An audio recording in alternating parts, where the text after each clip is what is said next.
Olá, gente, boa tarde. Nós vamos começar agora a nossa sexta aula de álgebra linear. E nessa nossa aula, nós vamos trabalhar o conceito de base de um espaço vetorial. Também faremos alguns exemplos para ilustrar esse conceito.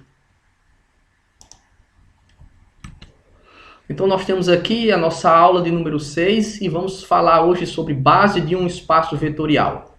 Então, gente, para isso, vamos inicialmente considerar um espaço vetorial V. E nesse espaço, nós vamos tomar N vetores, que aqui eu estou denotando por V1, V2, reticências, Vn. Então, nós dizemos que esses N vetores, eles formam uma base para esse espaço vetorial V, se esses N vetores satisfazem a duas condições. A primeira condição é que esses vetores eles devem ser linearmente independentes, ou de modo abreviado, esses vetores devem ser Li. E a segunda condição é que esses vetores eles devem gerar o espaço vetorial V. Ou seja, qualquer que seja o vetor que nós tomarmos aqui nesse espaço vetorial, esse vetor ele deve ser escrito como combinação linear desses N vetores. Ok? Então, só para resumir, então, dado um conjunto com N vetores, vetores em V, quando é que a gente diz que esse conjunto de N vetores forma uma base para esse espaço vetorial? Se as seguintes condições ocorrerem. Se esses vetores forem linearmente independentes em V e se esses vetores gerarem o espaço vetorial V. Certo? Agora, gente, na prática, o que seria uma base em um espaço vetorial? Uma base em um espaço vetorial, gente, nada mais é do que um sistema de coordenadas. Porque, por meio da base, nós podemos localizar vetores do espaço vetorial. Então, veja bem, se nós tomarmos um vetor nesse espaço vetorial, pela condição 2i, esse vetor se escreve como combinação linear desses n vetores. E por conta da condição i, esse vetor se escreve como combinação linear desses n vetores de modo único. Portanto, todo vetor que nós tomarmos em V, ele vai poder ser escrito como combinação linear e de modo único por meio desses n vetores. E é por conta disso que a gente diz que uma base em um espaço vetorial funciona como um sistema de coordenadas, porque cada vetor do espaço vetorial ele pode ser escrito como combinação linear de modo único desses n vetores. Agora, gente, nessa observação 1 aqui, eu estou trazendo 3 comentários, que são comentários importantes acerca do conceito de base. O primeiro comentário que eu faço aqui é acerca de algumas bases que recebem nomes especiais. Tá? Então, essas bases são chamadas de bases canônicas. Vejamos algumas dessas bases. Então, se nós considerarmos aqui, por exemplo, o espaço vetorial R2, certo? E vamos munir o espaço vetorial R2 das operações usuais de adição e multiplicação por escalar. Esse conjunto aqui, constituído por dois vetores de R2, esse conjunto forma uma base para esse espaço vetorial. Tá? Então, façam aí como exercício, mostrem que esses dois vetores são linearmente independentes e que eles geram o espaço R2. Tá ok? Essa base de R2 ela é chamada de base canônica. Se nós considerarmos o espaço vetorial R3, também munido das operações usuais de adição e multiplicação por escalar, nós vamos ter que esse conjunto aqui, com 3 vetores, formam uma base para R3. É fácil mostrar que esses 3 vetores são linearmente independentes e que eles geram um R3. Então, mostrem isso, gente. Essa base aqui ela é chamada a base canônica de R3. Se nós considerarmos agora o espaço vetorial P2, umas operações usuais também de adição e multiplicação por escalar, então esse conjunto aqui com esses 3 vetores formam uma base para esse espaço vetorial, certo? Também é muito fácil mostrar que esses 3 vetores são linearmente independentes e que eles geram o espaço vetorial P2. Então esse conjunto aqui é chamado de a base canônica de P2. E se nós considerarmos, ao invés de P2, considerarmos de um modo geral o espaço vetorial Pn, que é o espaço vetorial dos polinômios de grau até n, então nós vamos ter que esse conjunto aqui, que é uma base, né, para esse espaço vetorial, é chamada de base canônica de Pn, ok? Então mostre também como exercício que esses vetores são linearmente independentes e que eles geram o espaço vetorial Pn, ok? E por fim, gente, considerando aqui o espaço vetorial M22, que é o espaço vetorial das matrizes 2×2, e também dotando esse espaço vetorial das operações usuais de adição e multiplicação por escalar, nós vamos ter que esse conjunto define uma base para esse espaço vetorial. Tá? Mostrem aí, esses vetores aqui são linearmente independentes e que eles geram esse espaço vetorial. Tá? E nesse caso, essa base aqui, gente, é chamada base canônica de M22. Ok? Quando nós formos estudar os espaços vetoriais com produto interno, nós vamos ver que essas bases aqui, elas possuem duas características bem interessantes. No caso, os vetores, né? Os vetores são 2 a 2 ortogonais, isso quando a gente considera o produto interno canônico, e também esses vetores são unitários, tá? Então, se nós considerarmos, por exemplo, aqui, essa base canônica de R3, nós vamos ver que esses dois vetores são ortogonais, esses dois vetores são ortogonais, esses dois vetores são ortogonais, tá? E cada um deles é unitário, ou seja, o comprimento deles é igual a 1. Isso quando a gente assume o produto interno canônico, certo? Não é preciso ficar preocupado com isso agora, porque a gente vai ver isso numa aula futura, quando a gente for estudar os espaços vetoriais com produto interno. Aqui fica só a título de curiosidade, ok? Agora, um segundo comentário que eu faria aqui, dentro dessa primeira observação, é o seguinte. Os espaços vetoriais, né? Se você pega um espaço vetorial, e vamos considerar o espaço vetorial não sendo um espaço trivial, que contém só o vetor nulo, né? Então, esses espaços vetoriais, eles possuem infinitas bases, tá? Agora, mostra-se que todas elas possuem o mesmo número de vetores. Então, a gente chama essa mesma quantidade de vetores, que compõem as bases de um espaço vetorial, a gente chama isso de a dimensão do espaço vetorial V. Tá? Então, quando a gente fala em dimensão de V, a gente está falando na quantidade de vetores que cada base desse espaço vetorial possui, ok? E nós denotamos dessa maneira aqui, tá? Dim_V significa a dimensão do espaço vetorial V. E esse número aqui é um número natural. Vejamos aqui alguns casos particulares. Então, por exemplo, a dimensão do Rn é igual a n. Significa isso? Significa que todas as bases de Rn, todas elas possuem n vetores, ok? E como caso particular aqui da dimensão de Rn, nós podemos fazer n igual a 2 e n igual a 3, que é o caso no plano e no espaço, né? E nós vamos ter que a dimensão de R2 é 2 e a dimensão de R3 é 3. Ou seja, em R2, qualquer base possui sempre 2 vetores. E em R3, qualquer base possui sempre 3 vetores. Se nós voltarmos aqui um pouquinho nesse primeiro comentário, e tomarmos aqui a base canônica, vamos ver que ela possui 2 vetores, né? A base canônica de R2. E essa base canônica de R3 ela vai possuir exatamente 3 vetores. Ok? A dimensão do espaço vetorial das matrizes M por N vai ser o produto do número de linhas M pelo número de colunas N. Então, como caso particular, a dimensão do espaço vetorial M22 vai ser 4, né? Vai ser 2 vezes 2.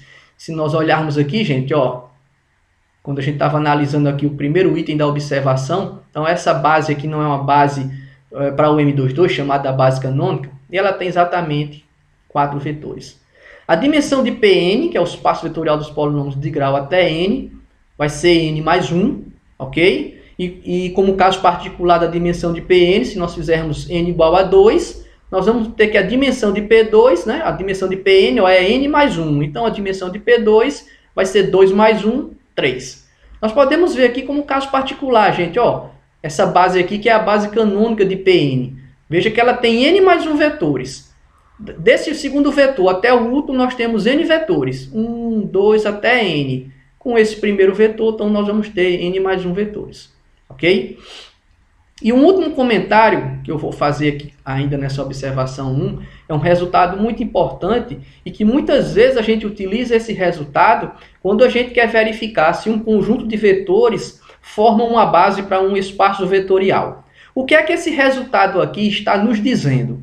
Esse resultado, gente, nos diz o seguinte, que se nós temos um espaço vetorial V, e se nós soubermos que a dimensão desse espaço vetorial V é n, E se nós tivermos n vetores desse espaço que são linearmente independentes, então a gente já pode garantir que esses n vetores formam uma base para esse espaço vetorial. Então, sempre que nós soubermos aqui a dimensão do espaço vetorial, você pode achar uma base para esse espaço vetorial sem que seja necessário nós analisarmos o segundo item da definição de base. Né? Não será mais necessário verificar se os n vetores, se eles geram o espaço vetorial, tá ok? Então esse resultado ele é importante porque ele facilita muitas vezes na hora que você vai investigar se um conjunto de vetores forma uma base para um espaço vetorial. Os exemplos que seguem a gente vai trabalhar com esse resultado, ok? Então vamos começar aqui com esse nosso exemplo de número 1. E aqui, o exemplo 1, ele pede para verificar se esse conjunto U com esses dois vetores, se esse conjunto U forma uma base para esse espaço vetorial, R2. E aqui nós vamos assumir as operações usuais de adição e multiplicação por escalar. Daqui para frente, gente, quando nada for dito, nós sempre vamos trabalhar com as operações usuais. Quer sejam em R2, quer sejam em R3, quer sejam em Pn, quer sejam no M22. Se nada for dito do contrário, nós vamos estar trabalhando com as operações usuais de adição e multiplicação por escalar, ok? Então, se a gente quer verificar se U forma uma base para R2, a gente deve verificar se esse conjunto aqui é um conjunto Li, ou seja, se esses vetores são linearmente independentes, e verificar se esses dois vetores geram o R2. Então, vamos analisar inicialmente se esses dois vetores aqui são linearmente independentes, ok? Então, vamos considerar aqui essa equação vetorial, tá? E eu estou chamando de equação vetorial porque eu estou enxergando esses pares ordenados aqui como vetores, tá ok? E aí, olha, vamos tomar essa equação vetorial e vamos verificar se essa equação ela ocorre ou ela é verificada para valores de A e B e ambos iguais a zero. Se isso ocorrer, nós vamos dizer que esses dois vetores são linearmente independentes. Agora, se essa igualdade ocorrer para valores de A e B diferentes de zero, então a gente vai dizer que esses dois vetores são linearmente independentes. Tá? Então, se você não lembra desse comentário que eu acabei de fazer, assista lá a nossa 5ª aula de álgebra linear, que foi a aula onde eu falei sobre os conceitos de vetores linearmente independentes e vetores linearmente dependentes. Então, vamos lá. Vamos tomar essa igualdade e vamos investigar quais são os valores de A e B para que essa igualdade ocorra. Então, gente, utilizando as operações usuais aqui de adição e multiplicação por escalar em R2, nós saímos dessa igualdade e escrevemos esse sistema, né? Então, por exemplo, essa primeira equação, ó, A vezes 2 aqui, então eu tenho 2A menos B igual a zero, tá aqui. E a segunda, A mais 3B igual a zero, certo? Então, nós temos que essa igualdade, essa equação aqui, ela é equivalente a esse sistema. E aqui nós temos um sistema simples, 2×2, homogêneo, que ao ser resolvido, nós vamos obter que os valores de A e B são, respectivamente, iguais a zero. Portanto, gente, a conclusão que a gente chega, por definição, é que esses dois vetores são linearmente independentes. Ok? Vamos verificar agora se esses dois vetores, se eles geram o espaço R2 todo. E o que é que nós devemos fazer para mostrar isso? Então, nós devemos verificar se tomado um vetor qualquer em R2, se ele pode ser escrito como combinação linear dos vetores 2, 1 e menos 1, 3. Ok? Então vamos lá. Então vamos tomar aqui um vetor arbitrário em R2 e vamos escrever esta igualdade aqui. Então o objetivo aqui é o seguinte: será que existem valores para A e B de tal modo que ao substituir esses valores aqui, essa igualdade ocorre? Então, se isso acontecer, nós dizemos que esses dois vetores, eles geram R2. Por quê? Porque qualquer que seja o vetor de R2, a gente vai mostrar que ele é escrito como combinação linear desses dois vetores. Então vamos lá, gente. Então vamos assumir essa igualdade e novamente utilizando as operações usuais de soma e multiplicação por escalar, nós transformamos essa igualdade nesse sistema. Ao resolver esse sistema, nós vamos obter uma expressão algébrica para A, que vai ser dado por essa daqui, e essa expressão algébrica para B. Ok? Então, esse sistema aqui, gente, ele é um sistema possível determinado onde A e B assumem essas expressões aqui. E se nós substituirmos essas expressões de A e B aqui nessa igualdade, então essa igualdade ela toma essa forma. Então o que foi que nós acabamos de mostrar? Acabamos de mostrar que qualquer que seja o ponto de R2, ele pode ser escrito como combinação linear desse vetor e esse vetor aqui. Ou seja, esses dois vetores eles geram R2. Você pode até particularizar aí, fazer um exemplo, né? Por exemplo, aqui, tomando x igual a 10 e y igual a 15. Então, se você fizer aqui x igual a 10 e y igual a 15, você colocando esses valores aqui, você vai obter um número real. E a mesma coisa aqui, você vai obter um número real. Então, você vai ter um número real vezes esse vetor, mais um outro número real vezes esse vetor. Portanto, o vetor 10, 15, ele seria escrito como combinação linear desses dois. Tá? E por meio dessa formulinha aqui, nós mostramos que qualquer que seja o par de R2, ele é escrito como combinação linear desses dois vetores. Então a conclusão que a gente chega, gente, é que esse conjunto U realmente forma uma base para o espaço vetorial R2, tendo em vista que esses dois vetores são LI e esses dois vetores geram o R2 como um todo. Agora, gente, vamos fazer aqui um pequeno comentário, ainda nesse exemplo, que é o seguinte. Vamos olhar os itens 2 e 3 da observação 1. Nós já sabemos pelo item 2 que a dimensão desse espaço aqui é 2. Certo? A dimensão desse espaço é 2. Nesse primeiro item aqui, nós mostramos que esses dois vetores são linearmente independentes. Então, pelo terceiro item da observação 1, a gente já poderia concluir que esses dois vetores formam uma base para o espaço vetorial R2. Certo? Nesse caso, não seria necessário fazermos essa conta. Então, é nesse sentido que eu falei lá na observação que aquele terceiro comentário era importante. Né? Porque se nós soubermos a dimensão do espaço, e sabendo a dimensão do espaço, conseguir uma quantidade de vetores linearmente independente igual à dimensão do espaço, a gente já pode garantir que esses vetores formam uma base para o espaço vetorial. Aí esse comentário eu coloquei aqui no final, gente, ó, só para finalizar o exemplo 1, ok? Agora vamos trabalhar aqui esse exemplo 2. O exemplo 2 pede para a gente mostrar que esse conjunto aqui, esse conjunto constituído por 4 vetores, são 4 matrizes 2 por 2, que esse conjunto forma uma base para o espaço M22. Ok? Então aqui é preciso, ó, por definição, nós deveremos mostrar o quê? Que esses vetores são linearmente independentes e que esses vetores geram o espaço vetorial como um todo. Ok? Só que aqui nós vamos fazer da seguinte maneira. Já sabemos que a dimensão desse espaço aqui é 4. Veja lá o item 2 da observação 1. Então, se nós mostrarmos que esses 4 vetores são linearmente independentes, pelo terceiro item da observação 1, a gente já pode concluir que esse conjunto forma uma base para esse espaço vetorial. E é isso que nós vamos fazer aqui na solução desse exemplo 2. Tá ok? Então, vamos considerar aqui esta equação vetorial, e eu falo equação vetorial porque eu estou olhando cada matriz como um vetor de M22, certo? E nós vamos investigar para que valores de A, B, C e D essa igualdade ocorre. Então, se nós mostrarmos que essa igualdade ocorre para valores de A, B, C e D e todos iguais a zero, então a conclusão que a gente chega é que esses 4 vetores aqui, eles são linearmente independentes, ok? Então, vamos mostrar isso. Então, utilizando as operações usuais de adição e multiplicação por escalar, assim como a propriedade de igualdade entre matrizes, nós saímos dessa igualdade, gente, e nós escrevemos esse sistema aqui. Percebam, por exemplo, que essa primeira equação, ó, como é que ela é obtida? Ó? 2 vezes A aqui, ó, mais B, menos 3C, mais 3D, igual a zero. Então, surge essa primeira equação.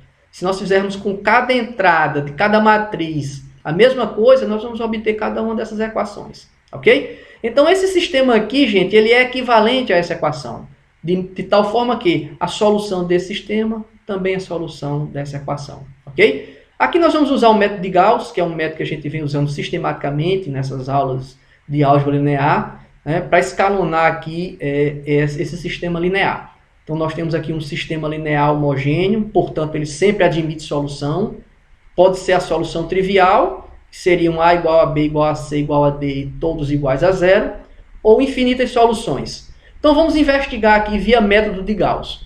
Então essa primeira implicação aqui, gente, o que eu fiz foi o seguinte, eu peguei essa primeira equação e dividi por 2. E eu faço isso para tornar o coeficiente de A aqui igual a 1, já que o nosso objetivo aqui é utilizar o método de Gauss, ok? Nesse próximo implica aqui, ó, nós vamos eliminar esse termo 3A aqui e esse termo menos A. Então, para eliminar 3A, nós vamos multiplicar a primeira equação por menos 3 e vamos somar termo a termo com a segunda equação. Então, essa equação sai e dá lugar a essa equação aqui. Aqui já está a positiva aqui, a negativa, então basta somar para anular esse termo aqui, né? Então, somando aqui termo a termo, essa equação sai e dá lugar a essa equação. A quarta equação nós fizemos apenas repetir essa daqui, ok? Agora, desse sistema para esse, o que nós fizemos foi, pegamos essa equação e multiplicamos por 2, e pegamos essa equação e também multiplicamos por 2. Então, esse sistema, ele se transforma nesse aqui, ok? Agora, o que é que nós vamos fazer daqui para cá? Ó, como o coeficiente de B aqui é 1, o que eu fiz foi colocar essa equação, ó, no lugar dessa. Depois eu peguei essa, coloquei no lugar dessa, e essa daqui coloquei aqui no último lugar aqui. Essa é a última equação. E esse sistema se transforma nesse. E agora, gente, vamos eliminar esses termos aqui. Então, para eliminar esse termo, multiplica essa equação por 2 e soma o termo a termo. Então, essa equação dá lugar a essa equação. E aqui, para eliminar esse menos 5b, eu vou multiplicar essa equação por 5 e vou somar. Só que quando eu faço isso, eu tanto elimino o termo em b como em c, e essa equação dá lugar a essa equação aqui. E aqui nesse sistema, a gente vê claramente que o d vale 0. Consequentemente, substituindo aqui, nós vamos obter que c vale 0. Consequentemente, substituindo os valores de c e d aqui, vamos obter b igual a 0. E substituindo os valores de b, c e d aqui, vamos obter a igual a 0. Então, a solução desse sistema é a igual a b igual a c igual a d, todos iguais a 0. Portanto, é a solução desse sistema também, já que eles são equivalentes. E devido à equivalência desse sistema com essa equação, o que nós acabamos de mostrar foi que essa equação ocorre para valores de A, B, C e D, todos iguais a 0. E, portanto, por definição, esses vetores aqui, eles são linearmente independentes, ok? Agora, gente, vamos, para a gente concluir, no caso, vamos lembrar que a dimensão do M22 é 4, certo? E que nós mostramos que os 4 vetores do conjunto U são LI. Portanto, pelo terceiro item da observação 1, a gente já pode afirmar que U vai ser base para o espaço vetorial V, que nesse caso é o espaço M22. Ok? Agora eu coloquei esse comentário aqui pelo seguinte.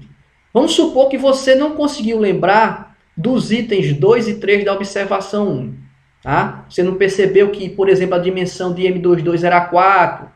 E, portanto, dessa maneira você tinha como usar já o comentário 3 da observação 1. Então, vamos supor que você não lembrou disso. Então, gente, você vai ter que mostrar a segunda condição da definição de base. Que é mostrar o quê? Mostrar que esses vetores aqui, os vetores de U, que eles geram o espaço todo. Tá? E aqui eu coloquei como forma de comentário, então coloquei sucintamente. Então, vamos lá. Vamos mostrar... Vamos admitir que você não lembrou dos comentários 2 e 3 da observação 1, portanto você ainda não concluiu o resultado, não concluiu ainda a solução do exemplo, e falta mostrar a segunda condição da definição de base, ou seja, nós devemos mostrar que qualquer que seja o vetor tomado aqui, ele deve ser escrito como combinação linear dos vetores do conjunto U, que são esses aqui, ok? Então vamos fazer isso aqui. Então vamos tomar um vetor arbitrário em M22, que é o espaço vetorial V, e vamos escrever esse vetor arbitrário como combinação linear dos vetores que compõem o conjunto U. E o que é que nós devemos verificar? Nós devemos verificar se é possível encontrarmos valores para A, B, C e D de tal forma que essa igualdade ocorra. Se isso acontecer, o que a gente tem provado é que qualquer que seja o vetor tomado em M22, ele é escrito como combinação linear desses vetores e, consequentemente, esses vetores aqui, eles geram o espaço do M22, ok? Então, gente, partindo dessa igualdade aqui, utilizando as operações usuais de adição e multiplicação por escalar em M22, nós chegamos a esse sistema, tá? E resolvendo esse sistema aqui, também pelo método de Gauss, nós vamos obter o seguinte, ó, nós vamos obter que A é dado por essa expressão, tá? B por essa expressão, C por essa e D por essa expressão. Tá? Então, se nós substituirmos essas expressões para A, B, C, D aqui nessa igualdade, o que a gente acabou de mostrar foi qualquer que seja o vetor tomado em M22, ele é escrito como combinação linear desses 4 vetores aqui, onde A, B, C e D são, respectivamente, essas expressões aqui. Ok? Você pode até pegar um vetor arbitrário aí em M22 e verificar quais seriam os valores de A, B, C e D, gerando essa combinação linear. Então, dessa forma, já tendo mostrado que esses vetores são linearmente independentes, e aqui tendo mostrado que eles geram um M22, a conclusão que nós chegamos é que aquele conjunto U, né, lá dado no exemplo 2, de fato é uma base para o espaço vetorial M22. Agora, para nós finalizarmos aqui essa nossa aula, vamos considerar esse exemplo de número 3. E esse exemplo é o seguinte. Ele pede para a gente determinar uma base para esse espaço vetorial aqui. Ó. Gente, na solução desse exemplo aqui, eu não me preocupei em mostrar que V é um espaço vetorial. Mas eu recomendo que vocês façam isso, tá? É um bom exercício. E aqui vocês podem fazer o seguinte, olha só. Esse V aqui, esse conjunto V, ele é um subconjunto de R3. E R3, com as operações usuais de adição e multiplicação por escalar, a gente já sabe que é um espaço vetorial. Então, gente, para mostrar que V é um espaço vetorial, basta mostrar que V é um subespaço vetorial de R3. Dessa maneira, você teria que mostrar apenas que o vetor nulo está em V, o vetor nulo de R3, que se você toma dois vetores em V, a soma está lá em V, e que se você pega um vetor de V e multiplica por escalar, esse produto também está em V.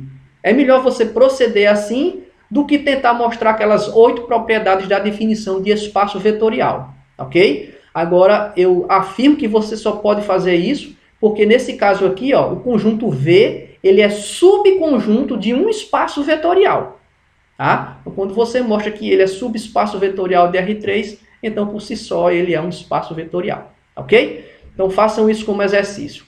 Agora, o exemplo aqui pede para a gente determinar uma base para esse espaço vetorial. Então, o que é que nós devemos exibir?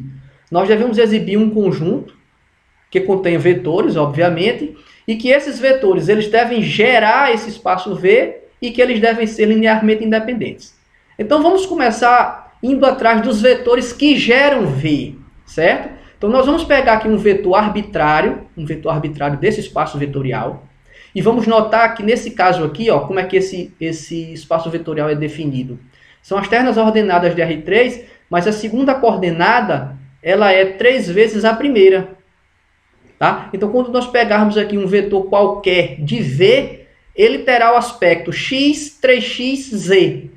Então, vamos fazer isso. Vamos tomar um vetor arbitrário em V e nós vamos mostrar quais são os vetores que geram, né, esse vetor arbitrário tomado nesse espaço vetorial. Então, vamos lá.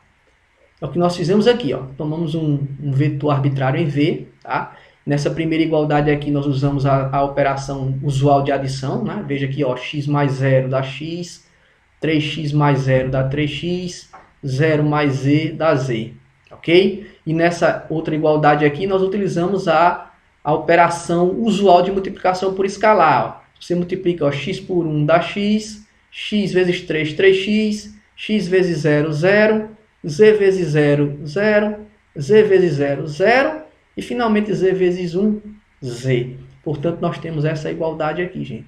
E o que foi que a gente acabou de mostrar? Ó, nós mostramos que qualquer que seja o vetor do espaço vetorial V, tá? Já que os elementos de V têm essa característica, então, qualquer que seja o vetor tomado no espaço vetorial V, nós mostramos que ele é escrito como combinação linear desses dois vetores.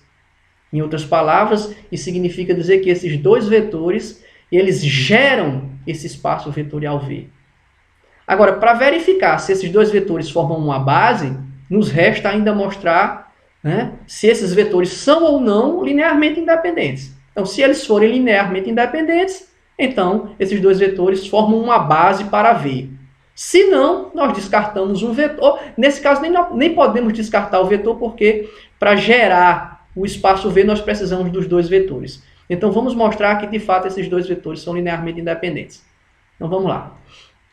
Então, tomamos essa igualdade aqui, ok? Como tem sido feito nessa equação vetorial, já que eu estou olhando essas ternas ordenadas como vetores.